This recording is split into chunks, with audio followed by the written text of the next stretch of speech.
आपण पुढं जात असताना माझ्या मनात नेहमी एक प्रश्न असा असतो आणि जो मलाही कुठेतरी जिलीस फील करून देतो की जर समजा रवी आणि मी एकत्र फिरतोय आणि एक रस्त्याने जाणारा माझा दुसरा मित्र भेटला, मी त्याला रवीशी इंट्रोडक्शन करून दिलं आणि सांगितलं की रवी हा ज्वेलरी बिझनेस करतो, तर त्याचे डोळे एकदम विस्फारतात की ज्वेलरी म्हणल्यानंतर एक तो तामझाम, मग ते एक बिगर दॅन लाईफ जे पिक्चर असतं ते नेहमीच तुम्ही लोकांनी सगळ्या क्रिएट केलेलं आहे, तर ते आमच्या डोळ्यांसमोर येतं आणि मग अर्थातच आम्ही लीन होतो की हा काहीतरी भारी करतायत, काहीतरी मस्त करतायत.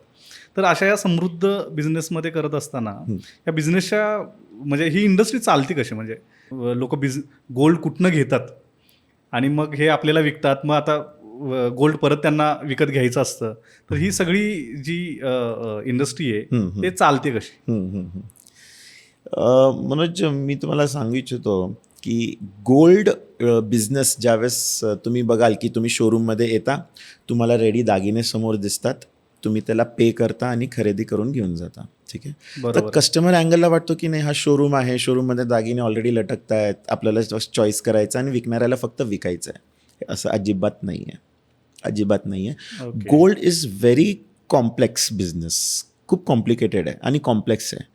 सर्वात महत्त्वाचं म्हणजे तुम्ही जर सुरुवात जर केली तर गोल्ड तुम्हाला माहिती आहे कुठं मिळतं गोल्ड, इट्स मातीमध्ये, राईट. तुम्हाला तिथून तो कन्वर्ट करून, ऑफकोर्स आम्ही नाही करत, पण आहे तर सुरुवात तिथूनच ना, की तो मातीमध्ये आहे. मग त्याला आपल्याला तिथून प्युरिफाय करत करत करत तुम्हाला बुलियन्सवालेकडे तो गोल्ड येतो. मग बुलियन हा एक वेगळा सेक्टर झाला जे फक्त मेटलमध्ये डील करतात. हा एक पार्ट झाला गोल्ड इंडस्ट्रीचा, जिथून आपण सुरुवात करूयात. मे बी कुठून काढू, आफ्रिकामधून येतोय हे खूप डीप झालं, पण आपण इथून सुरुवात करू. गोल्ड पहिले मेटलच्या फॉर्ममध्ये येतो, दॅट इज 24 कॅरेट, आपण जे म्हणतो बिस्किट किंवा 995च्या कॅडबरीज असतात किंवा 999च्या, त्या फॉर्ममध्ये गोल्ड पहिले मिळतो. बरोबर. मॅन्युफॅक्चरर पहिले गोल्ड मेटल खरेदी करतो. तो मेटल आणल्यानंतर मॅन्युफॅक्चरर किंवा कारागीर त्याला वेगवेगळ्या फॉर्म्समध्ये मेल्ट करतो. त्याला एक डिझाईन करायची असते, एक डिझायनर बसलेले असतात. डिझायनरसोबत त्याला डाय पाडण्यासाठी वेगवेगळ्या मेटलच्या डाय तयार करावे लागतात. कारिगर त्या ज्यावेळेस डिझायनर तयार करतो तो प्रत्येक डायला मॅच करतो. मग तो डायवाल्याकडे जातो, त्याची डाय पाडून घेतो. डाय पाडल्यानंतर कारिगरकडे येताना मग तो हाताने त्याला जे काही घडवायचं आहे ते डाय एक पार्ट आहे त्या दागिन्यातला, बाकीचं काम त्या कारिगरला हाताने करावं लागतं. हाताने काम करताना सुद्धा त्याला छोट्या छोट्या जे आपण जर तुम्ही बघाल ना की व्हेरी फाईन, तुम्ही आपल्याला खूप सिम्पल वाटतं अरे हा दागिना ह्याच्यामध्ये एवढंसं बेंड झालं आहे, हे चुकीचं आहे. No doubt quality of product should be up to the mark, पण तो बेंड झाला आहे ना, तर तो कारिगरला तो बेंडला सरळ करणंसुद्धा जी मेहनत लागते ना, it's a different level. Rightly sir. See, एवढं छोटं आहे, एवढं मुलायम आहे, त्याला एवढं परफेक्टली अरेंज करायचं आणि एक सुंदर वस्तू तयार करून देणे, त्याच्या लागणारी मशिनरी, त्याच्या मागं लागणारी लोकं, पॉलिशवाले, तास करणारे, याच्या मागं एवढी लोकं आहे ना, एक दागिना एक माणूस कधीच तयार करू शकत नाही. सर्वात पहिले तर हे समजण्यासारखं आहे की कोणताही एक कारागीर एक वस्तू कधीच कंप्लीट करू शकत नाही. त्याला 2-4 हात लागतात. म्हणजे समजा मी कारागीर आहे, तो कारिगर घासणार, तयार करणार, मग त्याच्यावरचं पॉलिशिंगचं काम वेगळं कारागीर करणार, त्याला तास मारणारा कारागीर अजून वेगळा असतो. बरोबर. आणि ह्या प्रत्येक प्रोसेसमध्ये गोल्डचा लॉस होतो. गोल्डचा लॉस होतो. लॉस ॲज इन तुम्ही डाय पाडायला गेले, त्याच्यामध्ये गोल्ड तुम्ही समजा त्याला 1 किलो दिलं, तर तो तुम्हाला 1 किलो नाही देणार, तो तुम्हाला 999 ग्राम 900 मिलीग्रामच देणार. 100 मिलीग्राम कुठं गेलं तर ते नाही कळणार, हव्यात उडून गेलं. That is truth, this is true. तो उडून गेला. मेल्ट करताना तुम्ही मेल्ट कराल ना, तर तुम्हाला 1 किलो मेल्ट केलं तर 1 किलो किंवा 100 ग्राम मेल्ट करताना 100 ग्राम हातात कधीच येत नाही. बरोबर आहे. त्यातून 10, 20, 30 मिलीग्राम उडून जातो ॲज इन ओतताना पडतो. It's a human error. कारागीर ज्यावेळेस तयार करतो, दागिने घडवताना ज्यावेळेस तो हे करतो, तो सोनं त्याच्या नखातही जातो, त्याच्या केसातही जातात, त्याच्या कपड्यात जातात, तो जिथं बसतो त्या मॅटवर असतं. आणि विशेष म्हणजे हे सगळं ज्यावेळेस होतं, हे एंड प्रोडक्ट होईपर्यंत कुठं ना कुठं गोल्डचा लॉस होत जातो आणि एंड प्रोडक्ट येईपर्यंत बऱ्यापैकी जो लॉस आहे ना, तेच आपण मेकिंग चार्ज म्हणून आपण कन्व्हर्जन करतो कस्टमरकडून. आपण जो मेकिंग चार्जेस घेतो चा अर्थ हा नाही आहे की कारिगर बसलाय आणि तो मेहनत करतो आणि त्याचे पैसे देतोय. हां, त्याच्यातला पार्ट आहे. प्लस जो गोल्डचा लॉस झाला आहे, हा अल्टिमेट प्रोडक्ट तयार करण्यासाठी जो एंड प्रोडक्ट आहे, हा तयार करताना जी प्रोसेस झाली आहे, त्या प्रोसेसमध्ये जो काही गोल्ड गेला आहे, कोणाच्या चुकीमुळे नाही, इट्स अ नॅचरल प्रोसेस की हे जाणारच आहे. बरोबर. हे जाणारच आहे. त्याशिवाय तर तो हा सोनाच तयार होऊ शकत नाही. म्हणून 24 कॅरेट आपण म्हणतो ना की काहीच डिझाईन 24 कॅरेटमध्ये होऊ शकतात. ते 24 कॅरेटमध्ये का होऊ शकतात? कारण त्याची प्रोसेस एकदम सिम्पल ठेवली आहे. ओता, गोल करा, जॉईंट करा, ठोका आणि देऊन टाका. म्हणून ते अनफिनिश्ड असतात. फिनिश्ड प्रोडक्टला प्रत्येक पार्टला कुठं ना कुठं गोल्डचं लॉस होणारच हे समजून घ्या. आपण म्हणतो ना पॉलिश केलं की सोनं उतरणार ना, त्याच्यावर मशीन चालणार आहे, त्याला थोडं घासणार आहे, ते घासताना त्या पाणीमध्ये सोनं निघणार आहे किंवा तो निघून जाणार आहे. तुम्हाला विषय सांगतो मी, यदा कदाचित माहीत नसेल, जे कारागीरची टीम जिथं बसते किंवा आमच्या शोरूममध्ये सुद्धा जे झाडू मारतो ना, तो झाडूचा कचरा आम्ही कधी बाहेर फेकत नसतो. बरोबर. जो डस्ट असते ती कधी बाहेर नाही फेकली जात, तिला एका डब्यामध्ये ठेवलं जातं आणि त्या डब्याचे जे कचरा आहे ना, त्याचेही आम्हाला पैसे भेटतात. इवन दो कारिगर जिथं जास्त तास काम वगैरे केले जातं, त्यांच्या कपडे कधी असे फेकले नाही जात, त्या कपड्यांना जाळलं जातं, त्याच्यातून सोनं बाहेर निघतो. इवनसुद्धा पॅन्ट, इवन घरी जाताना केस झाडून जाणे, पूर्ण क्लीन करून जाणे, प्रत्येक ह्याच्यात इवन जो मॅट ज्याच्यावर कारागीर बसतो त्याला जाळलं जातं, त्याच्यातून सोनं काढलं जातं आणि प्रत्येक प्रोसेसमध्ये सोनं बाहेर निघतो. पण हा सोनं तुमच्या हातात नाही येणार आहे, ह्याला परत करणारी लोकच वेगळी आहेत. हां, आणि ते हे पण नाही सांगणार की ह्याच्यामध्ये एवढं सोनं निघणार आहे. नाही, त्याचा एक अंदाज असतो की बाबा मी तुला एवढे पैसे देणार, ते निघालं नाही निघालं तो माझा लॉस किंवा प्रॉफिट. अच्छा, मग ती एक वेगळीच इंडस्ट्री आहे. ती एक वेगळी इंडस्ट्री चालते. म्हणजे तुम्ही विचार करा, तुम्ही शर्ट जो घालताय किंवा कारिगर किंवा रोज आम्ही जे झाडून घेतोय, आम्हाला महिन्याला समजा से फॉर एक्झाम्पल जस्ट एक नंबर देतो की 10,000 आम्हाला फक्त त्या कचऱ्याचे मिळतात. आता 10,000 कोणी कचऱ्याचे देणार आहे का? किंवा तुम्ही मी पहिले बघितलं होतं माझ्याच दुकानाबाहेर, सकाळी 6:30-6 वाजता काही लोक यायचे आणि बाहेरून माती गोळा करायचे. बरोबर. हां, हे बऱ्यापैकी तुम्ही बघा की दुकानाच्या बाहेर आहे ना, लोक माती गोळा करतात. ते का करतात? यासाठीच करतात की काहीतरी सोनं आपल्याला त्याच्यातून मिळेल आणि त्याच्यातून तो सोनं आपण एक्स्ट्रॅक्ट करू आणि आपल्याला त्याच्यातून सोनं मिळेल. तर मेकिंग चार्जेस जो आहे ना, ही ह्याचं एक कॉम्बिनेशन आहे की इथं थोडं सोन्याचा लॉस झाला आहे. आणि जसं तुम्ही मला प्रश्न चांगला विचारला की खूप काही मस्त वाटतं ज्यावेळेस आपण बघतो की अरे एकदम टकाटक लोक आहे, एकदम मस्त विकतायत, एवढे पैसे घेत आहेत. ऑफकोर्स ते त्या मेटलची व्हॅल्यू आहे, मेटलच्या मागची प्रोसेस आहे करण्याची, तिथून इथपर्यंत आणण्याची, तुम्हाला चांगल्या डिझाईन्स देण्याची. एक त्याच्यामधला आपण असं म्हणू शकतो की प्रत्येक डिझायनर त्याच्यामध्ये काही ना काही आपलं टच देतो, तो त्याची पण कॉस्ट त्याच्यामध्ये ॲड केली जाते किंवा हां, की तो दागिना स्पेशली तुमच्यासाठी तयार होतोय, डिझायनर बसून त्याला काहीतरी वेगळं रूप देतोय. तुम्हाला कोणतीही लेडीला तुम्ही सांगा ना की सेम तिच्यासारखं ज्वेलरी घे, नाही, ती थोडंसं काहीतरी वेगळं पाहिजे मला. आता प्रत्येक लेडीला काय वेगळं देणार तुम्ही? तर ते डिझायनरचा पार्ट झाला. तर ह्याच्यामागं खूप काही मेंटल प्रोसेस असते, प्लस सिक्युरिटी आली, मेंटल स्ट्रेस आला. राईट. तुमचं आजच्या तारखेला जर एक छोटा मनी जर पडला खाली दुकानात आमच्या, तर आमचे 500-1000 रुपये सहज जातात. एखादी अंगठी गहाळ झाली किंवा होतं कधी काहीतरी असं दुकानात होत असतात कधी किस्से. हां, गायब झाली म्हणजे अर्थात जे झालं, हां, somebody can steal it. Yes, steel. हां, म्हणजे थोडं शॉपलिफ्टिंग टाईप थोडंसं झालं. तर तो त्याच्यामागं आपल्याला लक्ष देणं किंवा स्टाफ आहे, एवढा कस्टमरची रश असते, त्यावेळेस हा स्टॉक कसं व्यवस्थित मॅनेज करून घेणं, कोणता स्टॉक कधी संपला, कधी आपल्याला त्याची रिक्वायरमेंट येणार आहे, आपण त्याच्या संपण्या अगोदर आपण कसं प्लॅन करून त्याला लाईंड अप करून ठेवायला पाहिजे. ही प्रोसेस जी चॅनल आहे ना, हा चॅनल काही असा नाही आहे की गेले कारागीरकडे उचलला माल आणि दुकानात येऊन विकलं, असं अजिबात नाही आहे. माल येतो, तो हॉलमार्किंग जातो. आता तर HUID आलं, नंतर त्याची QC केली जाते, क्वालिटी चेक होतात. क्वालिटी चेक झाल्यानंतर प्रत्येक दागिना त्या स्टँडर्डचा आहे, आता कुठे डॅमेज तर नाही आहे वगैरे वगैरे. त्याच्यासाठी जी फोर्स लागते ना, जी टीम लागते, जी मॅनपॉवर लागते, ती ह्यूज आहे. तिथून तो माल फिरत फिरत फिरत फिरत फिरत फिरत शोरूममध्ये येतो. बरोबर. तर it's a very long journey आणि प्रत्येक जर्नीमध्ये रिस्क इन्वॉल्ड आहे. Right. It's a huge because 80,000 रुपये 10 ग्रामसाठी एवढीशी वस्तू आहे. 80,000 रुपये आपल्याला मोजावे लागतात. बरोबर. ते फार कॉस्टली आयटम आहे. तर ही जी जर्नी आहे ना, ही म्हणजे मी जसं बोललो कॉम्प्लेक्स ॲज इन प्रत्येक स्टेपमध्ये कॉम्प्लेक्स आहे याची. बरोबर आहे. प्रत्येक स्टेपमध्ये काही ना काही चॅलेंजेस आहे. प्रत्येक स्टेपमध्ये काही ना काही इन्वॉल्ड आहे. तर एवढं सोपं नाही आहे. हां, पण एवढं काही अवघड पण नाही आहे.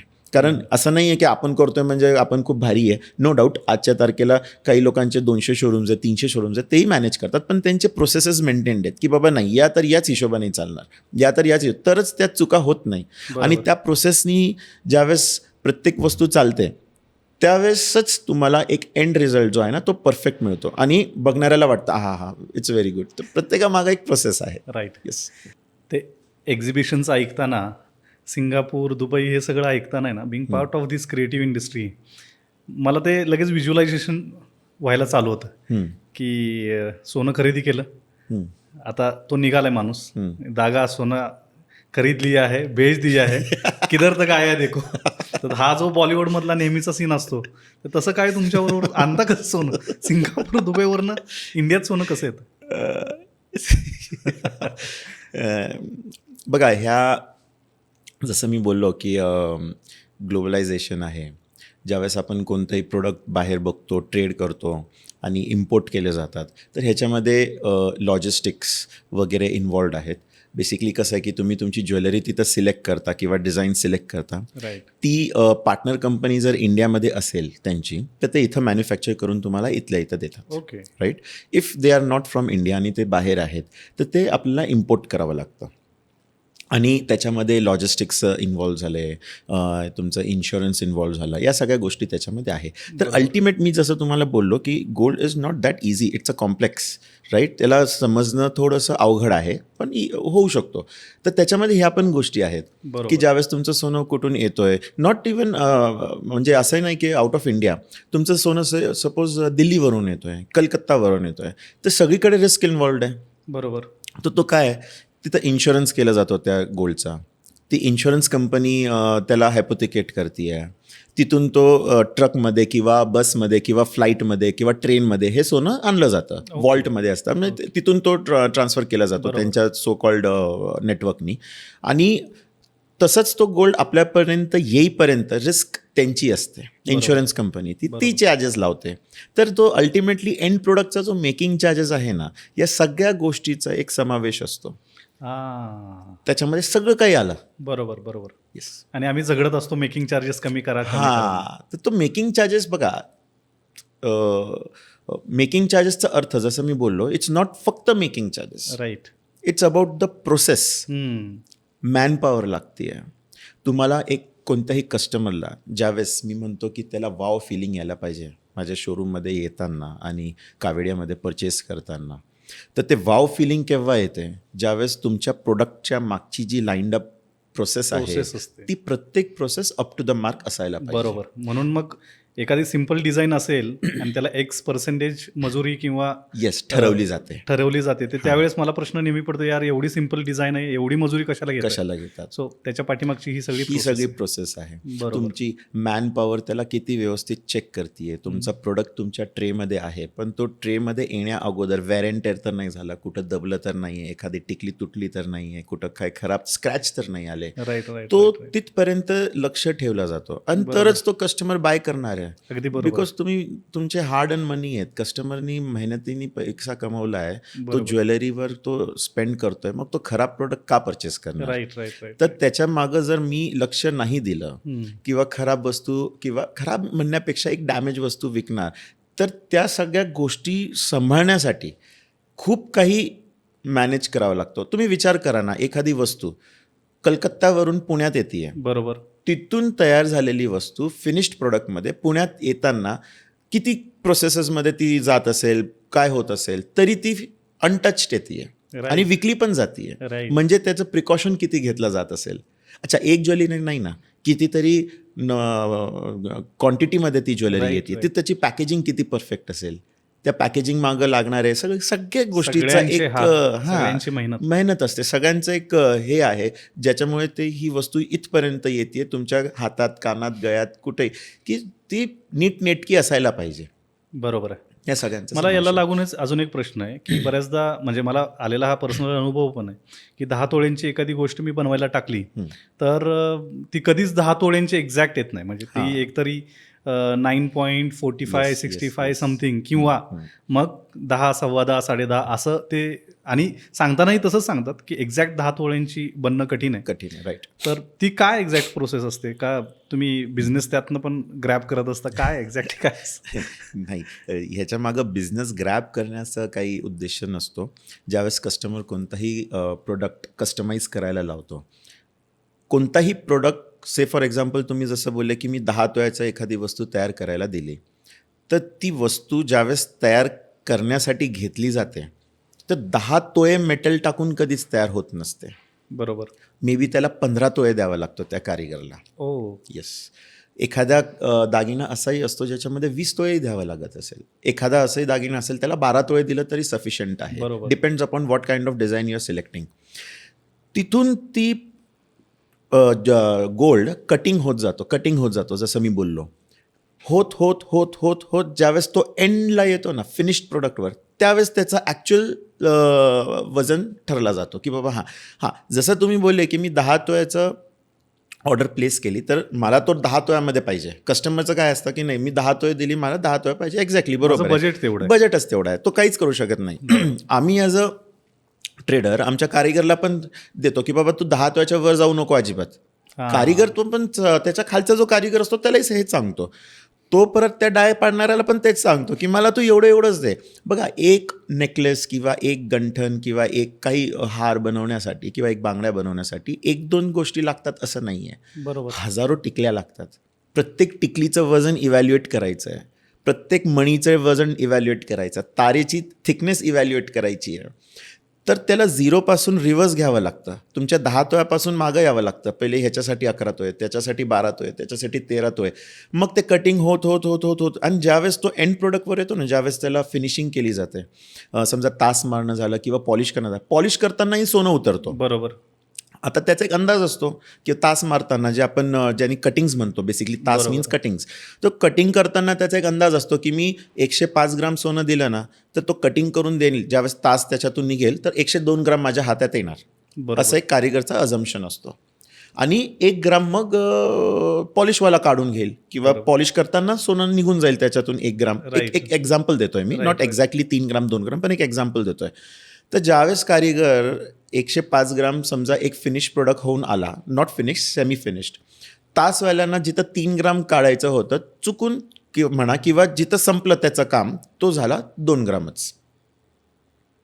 तर तिथं 1 ग्राम वाढला. बरोबर. आता पॉलिशवाल्याला सांगितलं की बाबा इथं 2 ग्राम माझं कस्टमरचं बजेट वाढलं, तू थोडं अजून घासून त्याला वजन कमी कर. तो करतो पण एक पॉईंट येतो ज्याच्या पलीकडे तो करू शकत नाही.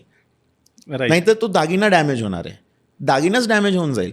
यदा कदाचित डॅमेज नाही होणार, पण कस्टमरला विकलं आणि विकल्यानंतर ज्यावेळेस 6 महिने पण नाही होणार तर तो दागिना होणार, डॅमेज होणार, कारण त्याच्यामध्ये ती मजबूतीच राहणार नाही, कारण कारिगरने एवढं घासलं त्याला. तर ते पण नाही व्हायला पाहिजे. तर तो पॉलिश करताना कारिगरकडून एखादा ग्राम मागं पुढं होऊन जातो. म्हणून तो एंड प्रोडक्ट जो आहे आपला, तो 100 ग्राम किंवा 10 तोळे जे म्हणतो त्याच्यात एखादा ग्राम 2 ग्राम प्लस काही होतो, यदा कदाचित जास्त घासलं किंवा होऊन जातो तर तो 99 ग्रामही होऊन जातो. तर हे होणार.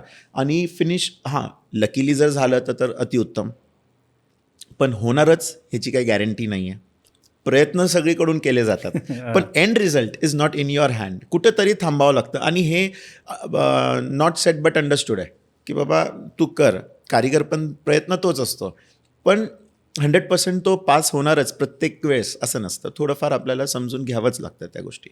इंडियामध्ये 800 मेट्रिक टन सोनं आहे. जे पॉवर आहे ना गोल्डची, जे व्हॅल्यू आहे, it's humongous, it's like next level. No second option for the best investment other than gold. Gold हा देवानी छापलेला पैसा आहे. ज्या लोकांनी हळूहळू करून गोल्ड जमा केलं आणि त्यावेळेस हा गोल्ड त्यांनी सेल केला आणि त्याच पैशाने त्या घर खरेदी केली. It is the safest asset ever evolved